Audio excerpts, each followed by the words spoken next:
我諗日東軒算係香港少數能夠喺環境、食物、服務同埋價錢各方面都攞到一個幾好嘅平衡嘅咁樣一間米芝蓮星級中菜餐廳。嗱，佢位於佐敦嘅日東酒店啊，呢個位以前老一輩可能會記得噶啦，就係九龍嘅第一間戲院普慶戲院嘅所在地。咁佢1987年被英軍買咗之後，就被重建成眼前見到嘅呢一間酒店啦。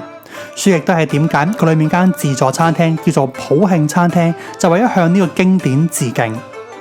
不過今集唔係講佢，而係講下呢一間從2017年開始，直到今日都一直維持住米芝蓮1星嘅中菜啊，日東軒。呢度論環境、論裝修格調而言呢，算係相當低調噶啦。佢主打嘅係一種舊上海嘅味道啊，木係家私為主嘅，燈光色調柔和嘅。可惜嘅係呢，佢位於地庫2樓，咁所以係冇窗啦、冇景啦、冇自然光，加上樓底偏矮，所以空間感比較壓迫啲嘅。不過勝在呢度擺台密度理想，算係坐得比較鬆動。可能好多人仲記得佢哋喺疫情期間推出咗堪稱係做爛市級數嘅38蚊起一籠點心，其實到依家都仲有喎。用酒樓價錢食到酒店級數出品，所以呢度平日午市係旺到不得了，可以做幾輪生意。咁但呢啲呢係愛嚟出糧、愛嚟交燈油火蠟嘅啫，唔算係好好咁反映到一間餐廳嘅真正實力。所以今集就嚟分享下日東軒嘅一啲拿手菜、一啲招牌菜式，俾大家可以對呢一間出名抵食嘅米芝蓮餐廳有更加全面嘅認識。一大班朋友食飯呢，就有咁樣嘅優勢，就係可以一次過嗌幾碟前菜，自己砌成一份豪華版嘅6小碟。咁當中有叉燒啦，有脆鱔啦，有燒腩仔，仲有金沙豆腐啊、黃金鮮魷啊，同埋話梅車厘茄。咁逐樣嚟啦。喺呢6款裏面呢，話梅車厘茄算係日東軒獨有，其他地方暫時仲未見過嘅一個比較特別啲嘅菜式。佢擺盤好過癮嘅，砌到好似一抽提子咁款嘅，跟住再加條菜上面扮葉添。咁佢又將車厘茄先去衣，再用話梅汁浸住，之後再冰鎮。佢咁樣將兩款各自都係酸中帶甜嘅風味融合埋一齊，效果係出乎意料咁好，開胃到不得了。金沙豆腐正常發揮啦，基本嘅外脆內滑，夾起唔散呢啲佢做到嘅。但如果真係要比嘅話，我覺得始終西貢六福嘅呢個椒鹽豆腐係我食過同類型食物當中最好嘅出品，沒有之一。黃金鮮魷新鮮熱辣炸出嚟，外酥內爽，火候理想嘅，咬得開夠嫩嘅。咁至於脆鱔呢，出乎預期咁好，塊皮薄脆甘香，咬落嗦嗦聲，鱔肉油香綿滑，汁水鎖得實，出色嘅呢一個。好啦，咁最後啦，去到2款燒味。咁嗰日嘅燒腩仔呢，一般般啫。我俾你睇下日東軒同一間餐廳嘅出品吓，平時佢係咁樣厚身好多嘅，你可以好明顯咁見到佢隔肥隔瘦嘅2個層次，同埋你真係有翻咁上下厚度食落先夠滋味噶嘛。所以嗰日呢個出品嘅燒腩仔呢，雖然皮就夠脆啦，但係肉就唔係好夠肥，所以有比較之下呢，有傷害嘅。咁最後睇埋叉燒啦，呢個就係日東軒其中一款最招牌兼且表現最穩定嘅菜式，每次嚟都有嗌，每次食都一如以往，都係咁燶邊厚刺，都係咁肥瘦均稱。個質地嫩得嚟呢，係有翻恰當嘅嚼頭嘅。作為一間粵菜餐廳嘅看門口菜式，佢絕對對得住大家期望有餘啊！好啦，咁先係食完前菜部分嘅6小碟啫，之後落嚟先係入正題部分。今日首先嚟一份海鮮大集會先啦，有金蠔拌珊瑚蟹肉，再配玻璃蝦球。日東軒嘅蝦球係有水準嘅，例如佢呢一款比較招牌啲嘅義弄蝦球咁樣，佢一邊呢就係傳統油泡整法，食佢啖啖肉夠爽啖；另一邊呢就係咕嚕整法，食佢個甜酸香脆，各有各滋味。咁至於睇翻呢一款呢，佢呢個金蠔用酥炸方式嘅處理，食得住佢本身咁濃郁嘅鹹鮮風味。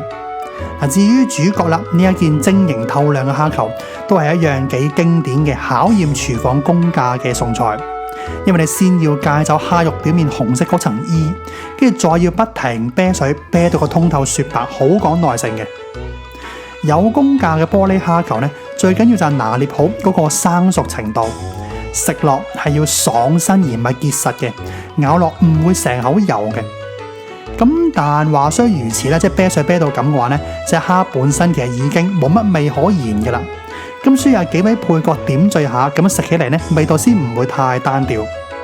嗱，其實咁樣配搭法個份量係好誇張嘅，因為臨尾仲有一個蟹肉炒蛋加底。我依家先係前菜之後正餐嘅第一道餸啫喎，使唔使咁狼死啊？好啦，咁啊下一味啦，飲碗湯唞一唞先。呢個花膠響螺燉天山雪蓮，螺頭嘅鮮，花膠嘅潤，雪蓮嘅補，個精華已經係落晒碗湯裡面噶啦。所以啲料頭呢係食個儀式感嘅啫。甚至即係咁講啦，如果單單用呢啲料呢，就應該未必煲得出呢一種色水、呢一種濃味程度嘅湯。所以係有可能本身呢就係用高湯嚟燉呢啲料嘅。所以加入咗老雞、赤肉、金華火腿嘅底蘊之後，咁樣飲落另些滋味。一碗又暖胃又滋潤嘅湯，冇投訴嘅。嗱，跟住下一味又係雙拼啊！呢一個脆皮婆心拌柚皮，兩種口感互相襯托。嗱，呢條婆心相當百厭，吉起佢3次都飛咗出嚟。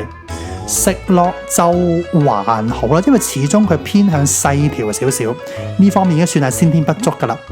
喺脆嗰方面呢，唔算話太突出，反而就好感受到婆心裏面嗰一種又 Q 軟又綿嘅質感，好過癮嘅。佢嚼落比年糕糯口啲，但佢又冇豬皮咁黏身咁煙韌咁樣。不過如果講到個畫龍點睛之處呢，就當然係個鮑汁啦。嗱，係冇錯，佢好常見好百搭，但唔同師傅對於調配呢個汁個拿捏都有自己嘅風格喺當中。做得唔好嗰啲呢，食落甚至隱約會 feel 到一種少少嘅油益味添。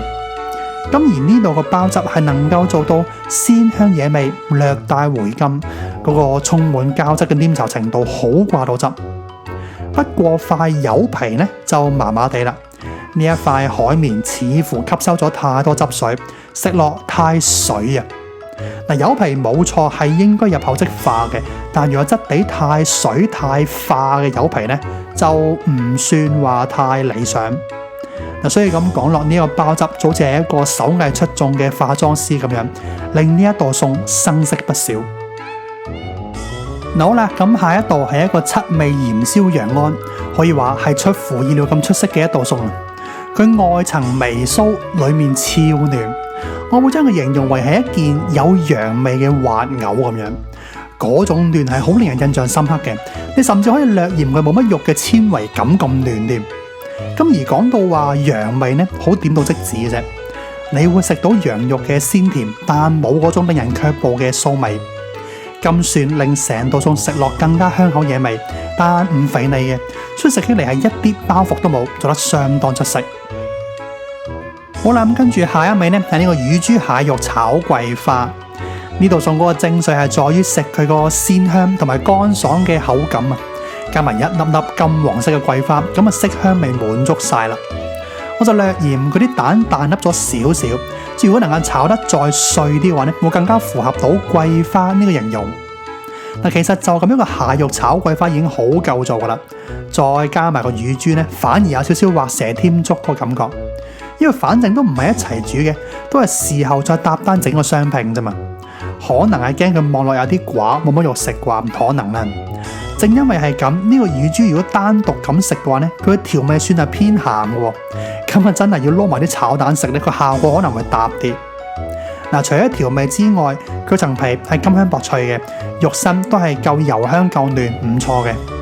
但我自己覺得炒桂花嘅原意就係食佢個乾爽，但食乳豬呢就係貪佢個油香。